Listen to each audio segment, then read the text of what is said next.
use a trim tool or a screwdriver, but I like to use the trim tool. That way I can just go like that. So that's what that tag does. That pin goes down in. If you have a clip like this, I use this kind of body tool, and then you just grab both sides, squeeze, and you can pull the tag right up.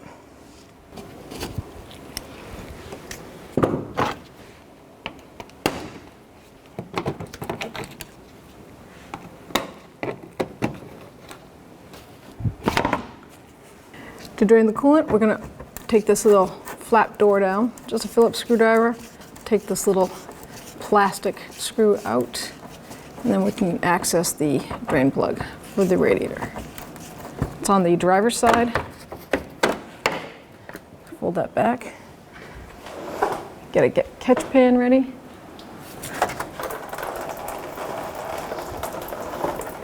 So first thing we're going to do, 10mm wrench, disconnect the negative terminal side of the battery.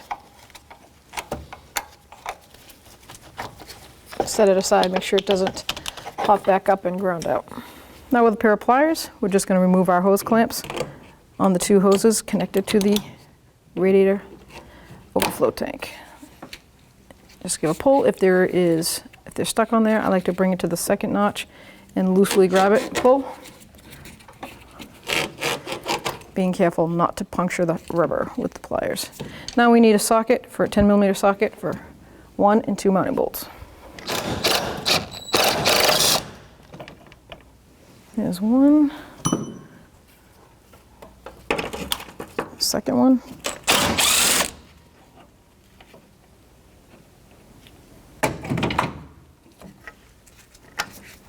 And you lift your tank right up. Remove the right front tire, 21mm socket.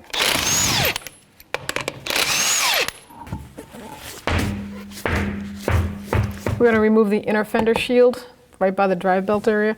I'm going to use a body tool and just like to pop these clips right out.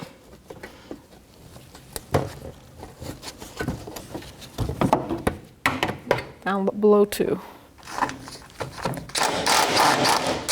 Continue taking down your shields from underneath.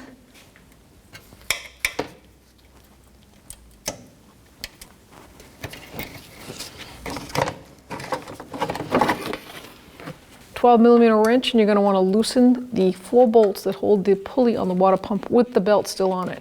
So, long screwdriver or pry bar. See if I can hold some tension on that. Break these bolts free. Perfect. Now they're all loose, and we can take the belt off.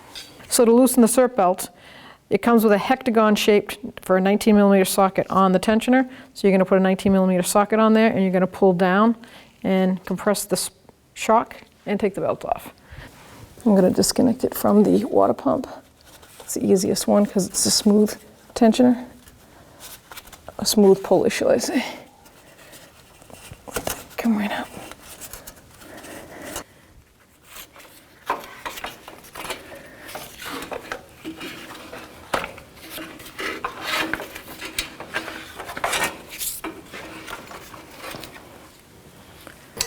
So with a floor jack and a piece of wood on it, so you don't dent your oil pan, you just want to support the engine enough so when you undo the motor mount, it won't drop. I'm going to take this ground strap out of the way.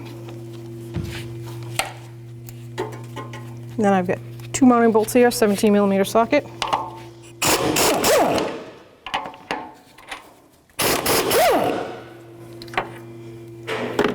And then I have 3 mounting points, 1, 2, and 3 for this motor mount.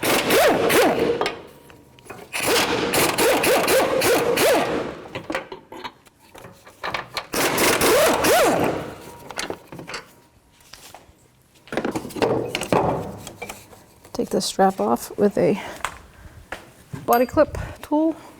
You can just remove this real quick.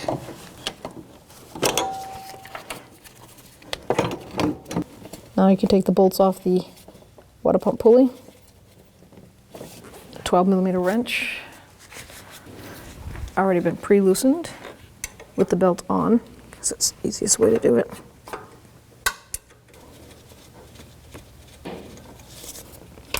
It's 4 bolts. Just grab that pulley and slide it off. Probably has a little corrosion on it, not too uncommon. Now we can disconnect the crank sensor connector.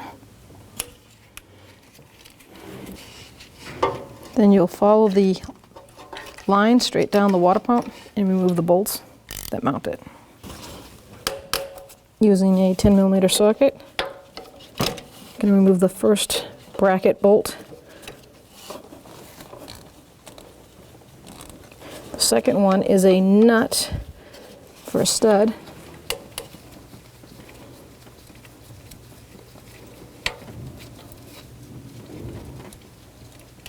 $10mm socket, remove this bracket. I like to put the bolt right back in so that way I don't lose it. And a 10mm socket to remove the power cord from the battery.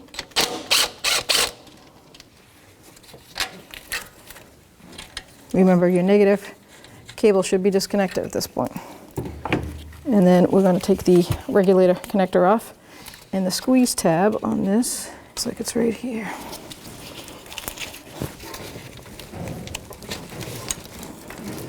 So now we can move that aside. And we're going to take off the 2 mounting bolts for the alternator. 14mm for the long one, 14mm socket. And then the other one is mounted right down here. And that is going to be a 12mm socket. I ended up with a swivel 12mm with extension. There we go. You can remove that top bolt.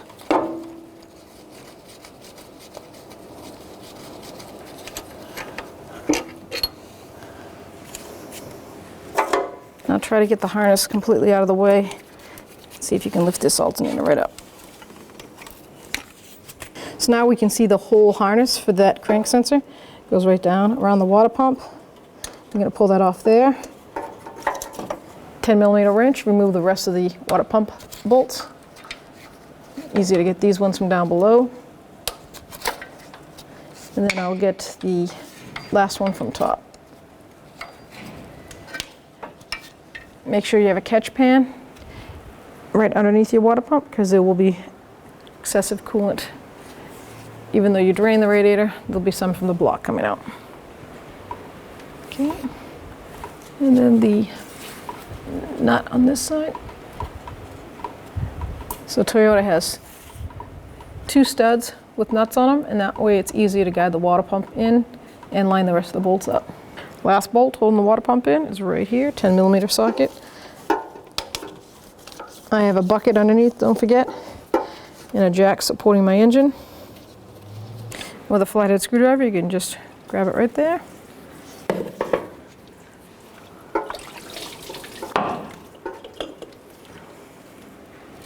There it is. So there are 2 studs on this water pump here, and I'm going to take a marker and mark them where the studs go, because we're going to remove them from the block so that we can get a nice clean surface. So we can clean that real nice and smooth. Don't have to work around those studs. So to remove these studs, they do have a head on them for an E5, which is inverted Torx, but as soon as I put mine on, it snapped off. So I have a stud remover tool that has like ruler fingers in there.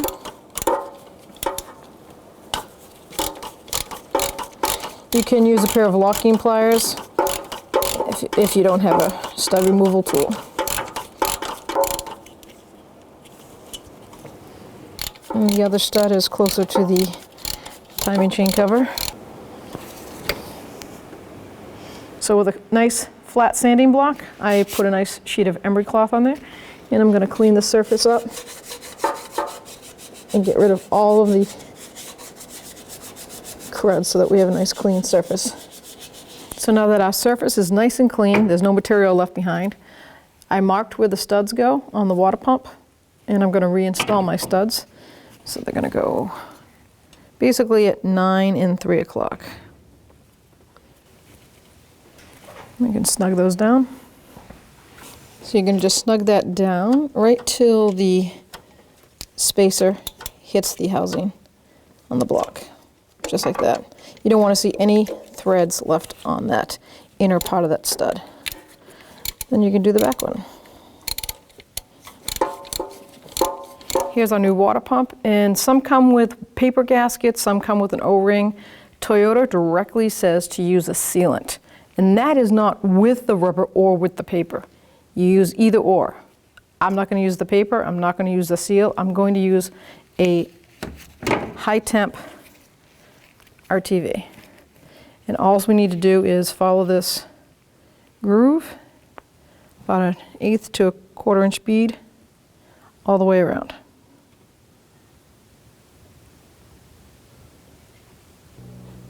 Making sure you don't leave any open lines. Make sure it's connected. One last time with a clean rag, you want to make sure you have no water or coolant touching the surface. It could compromise the RTV or a paper gasket. Bring the water pump down. Line up the stud holes and just bring it right to the surface. What they want you to do is put the nuts on first on the studs. That reassures it to be a nice smooth surface connection before you start putting the rest of the bolts in. Now, put the bracket on, put the top bolt in to line it up, and then put the nut on. That bracket's going to hold that crank sensor wire from getting damaged. I'm going to snug both of the nuts on the water pump up before I torque them. Now I'll install all the bolts. Just snug them up before you torque.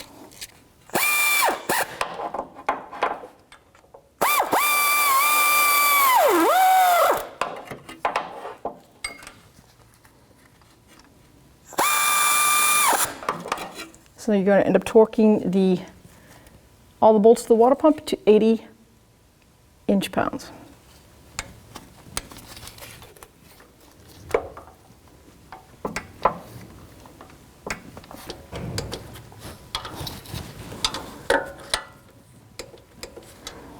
Just double check. Now install the crank wire in the little guide that they give you. Now I see that this guide just needs to be pinched just a little bit. I don't want that wire falling out because it will hit the cert belt. So I'm going to get a pair of needle nose and see if I can pinch that over. So if you are having trouble like I am, where this harness won't lock into this metal bracket, it's really important that this does not slide out. So I'm just going to use little small plastic ties, and I'm going to make sure it doesn't fall out. Just cut the excess. There we go.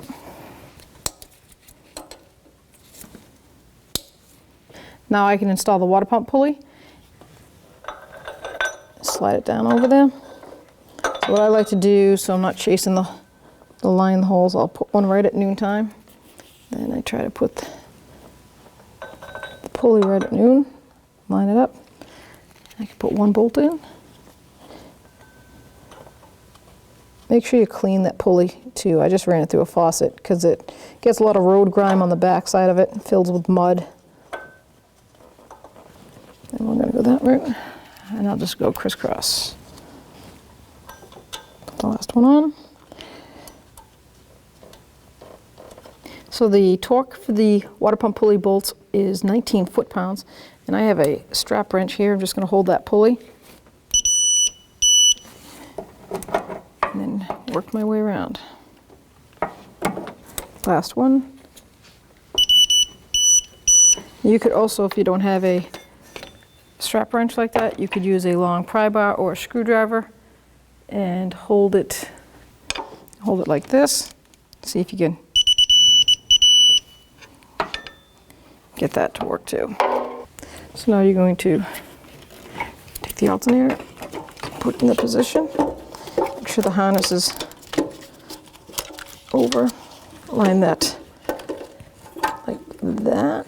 Let's go get the bolts. Top one's the long bolt. Put it in the front eyelet. Let it find its way through. Hand tighten that just to start the threads. Then you're going to take the bottom bolt and you're going to line that up.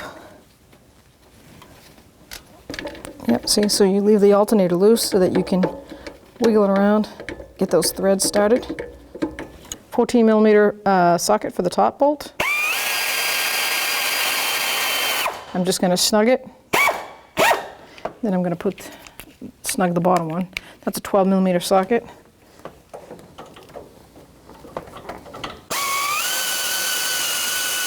See, it's still a lot of wobble, so.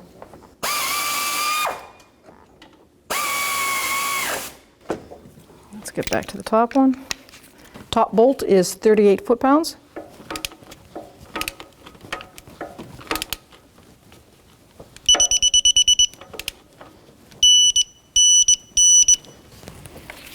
And the bottom bolt to the alternator is 16 foot-pounds. That's a 12 millimeter socket. So that you can put your harness right in, right where they want you to. I'm going to pick the furthest spot. There we go. And you can hook your regulator right up. Line it up. Clicks. Take this new nut off. And then see how the grooves on that positive terminal? They fit right in there, just like that. I'm just going to snug that with my hand. Then I'm going to work my way over to the bracket and install the little 6 millimeter bolt. Bring that down, and then I'll just get a socket and ratchet and tighten both those up. 10 millimeter socket, just snug that up. Now, as far as the positive cable goes, you literally just want to be gentle as you can. You'll feel it. There it goes. You don't want to be that plastic will crack if you get too ambitious with that. So because this car has some mileage on it, obviously the factory alternator and the plastic cap that was on there to stop anything from grounding out, because that'll blow the system, the cap's missing.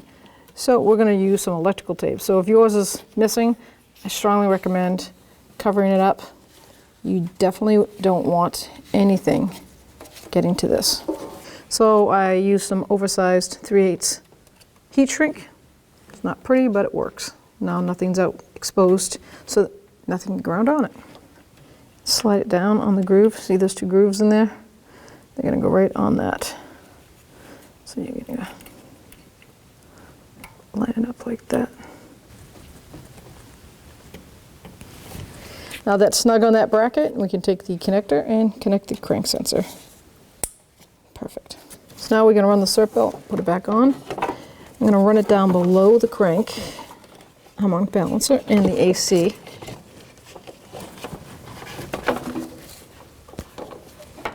Now I'm going to decompress the tensioner.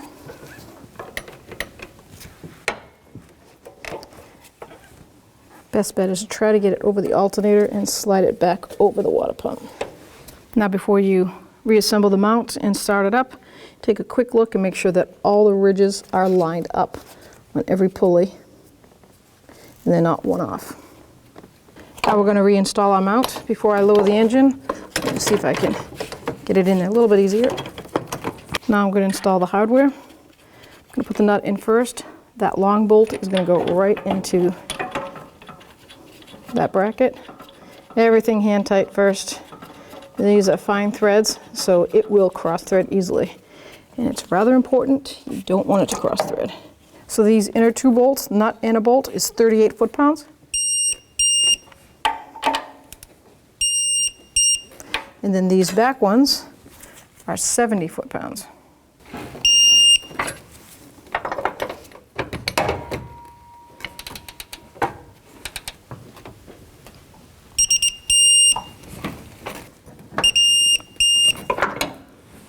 Now we can put this ground strapping on.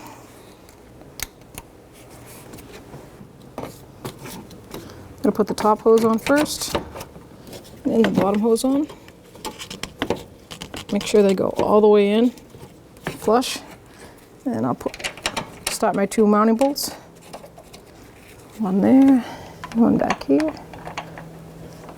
Tighten it down.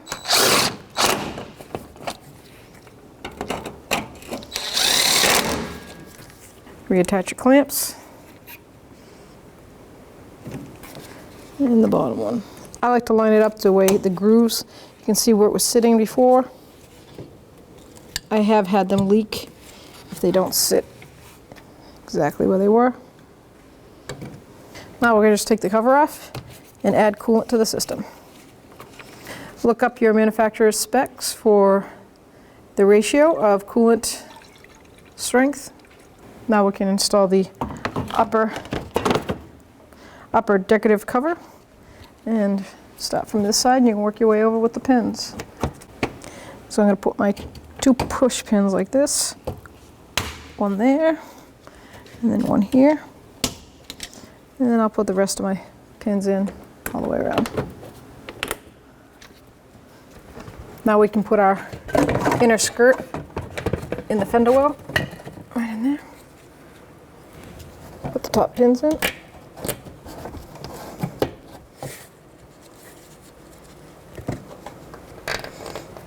If you have bottom pins, go ahead and put those in too. Mine were missing. So now these tabs have to go up underneath the bumper cover. Fold them. Go all the way across. And now we can put our bolts back in.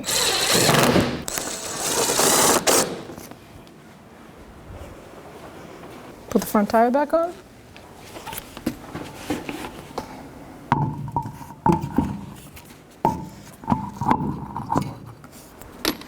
Tighten your wheel up, just snug it up.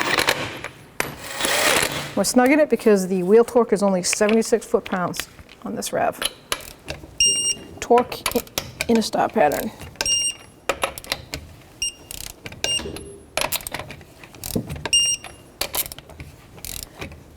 Double check.